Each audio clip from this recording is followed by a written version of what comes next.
Les classes bourgeoises considèrent que l'écologie ne remet pas spécialement en cause leurs intérêts de classe, puisqu'elle est éloignée de la lutte des classes en tant que telle, puisqu'elle n'est pas inscrite dans la critique du capitalisme, parce qu'elle ne fraye pas avec les milieux ouvriers.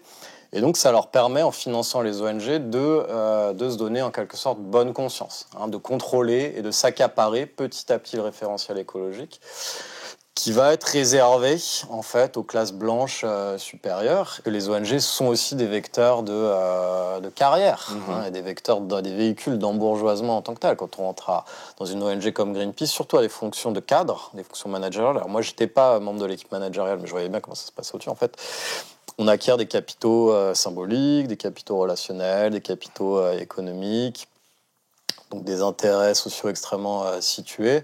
Quand on dirige une ONG, aujourd'hui, on fait partie de la classe dominante, de la classe dirigeante de ce pays. François Hollande qui a une politique de l'offre, qui était loin d'être une politique anticapitaliste. Enfin, je veux dire, pour faire de l'écologie, il faut socialiser à un moment donné les moyens de production, pour faire de la planification, réencastrer l'économie dans les limites planétaires, etc. Donc François Hollande, il faisait du néolibéralisme, il assignait les militants écologistes à résidence pendant la COP21. Oui.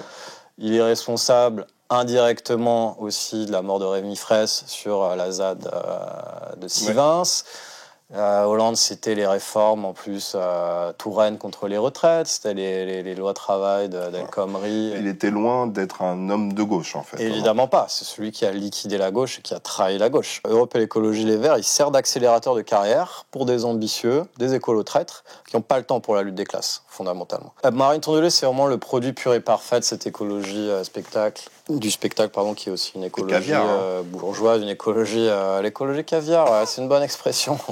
On peut la reprendre. On peut le dire comme ça. En fait, il faut dégommer la gauche bourgeoise. C'est la gauche bourgeoise qui désactive toutes les causes dont elle prétend s'occuper, le PS, en partie les écologistes aujourd'hui, je pense, et revenir vers une gauche de rupture conquérante. Les écologistes, s'ils étaient juste cohérents 2 secondes, ils devraient être un parti d'avant-garde situé à gauche de l'extrême gauche. Ils devraient être plus à gauche que Révolution Permanente, le NPA et tout.